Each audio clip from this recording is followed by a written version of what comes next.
Hello বন্ধুরা, সকলকে জানাই শুভ শারদিয়ার আন্তরিক প্রীতি ও শুভেচ্ছা। রেসিপিতে রয়েছে চিকেন কারি। তো পুজোর স্পেশাল মেনুতেই রয়েছে আজকে এই চিকেন কারি। পুজোর সময় যদি থাকে এরকম চিকেন কারি তাহলে কিন্তু পুজোতে জাস্ট জমে যাবে। আর দুপুরে লাঞ্চে যদি এরকম থাকে চিকেন কারির সাথে ফ্রাইড রাইস তাহলে তো ভীষণ ভালো হয়। তো চলো দেখে নেওয়া যাক আজকের রেসিপি। প্রথমে দেখো, চিকেনটাকে আমি ভালো করে ধুয়ে নিয়েছি। এবারে শুধু নুন দিয়ে কিছুক্ষণ এটাকে আমি ম্যারিনেট করে রেখে দিচ্ছি। এখানে নিয়েছি কিছু মশলা, রয়েছে কাঁচা লঙ্কা, পেঁয়াজ, রসুন, আদা, টমেটো। আর পেঁয়াজগুলোকে আমি একটু বড় বড় করেই কেটেছি দেখো।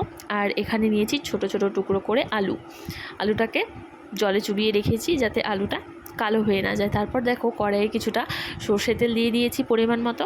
তারপর দিয়ে দিচ্ছি একটা তেজপাতা আর অল্প একটু জিরে ফোড়ন। তারপর দিয়ে দিচ্ছি আমি পেঁয়াজগুলো আর দিয়ে দিচ্ছি টমেটো কুচি।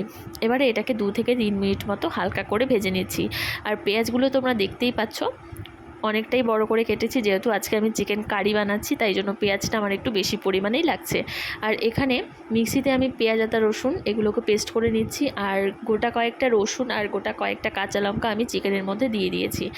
আর এই মশলাটা আমি অল্প কাঁচা জিরেও দিয়ে দিয়েছি। দেখো মশলা পেস্ট করা হয়ে গেছে। আর এদিকে 2 থেকে 3 মিনিট আমি এটাকে হালকা করে ভেজে নিয়েছি। এবারে এর মধ্যে আমি পেস্ট করা মশলাটা দিয়ে দেবো।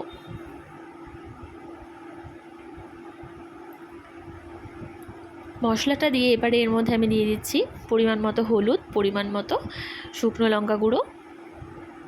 এবারে এটাকে 5 থেকে 7 মিনিট মতো ভালো করে কষিয়ে নেব।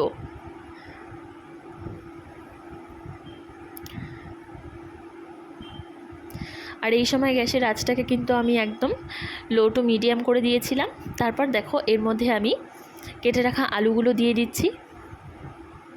আলুগুলো দিয়ে এবার এটাকে 2 থেকে 3 মিনিট মতো কষিয়ে নিচ্ছি।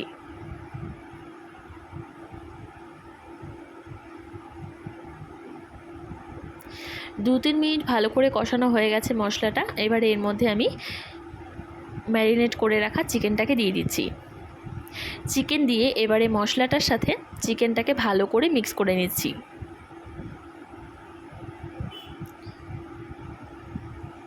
আর পুজো মানেই কিন্তু আমাদের বাঙালিদের খাওয়া দাওয়া, হই হুল্লোড়। আর খাওয়া দাওয়াটা তো মাস্ট আমাদের। তারপর দেখো এবারে গ্যাসের আঁচটাকে একদম হাই ফ্লেমে রেখে এটাকে আমি কষিয়ে নিচ্ছি। আর 10 মিনিট পর পর ঢাকা খুলে তারপর এটাকে আমি নেড়ে দিচ্ছিলাম, না হলে কিন্তু চিকেনটা তলায় লেগে যাবে।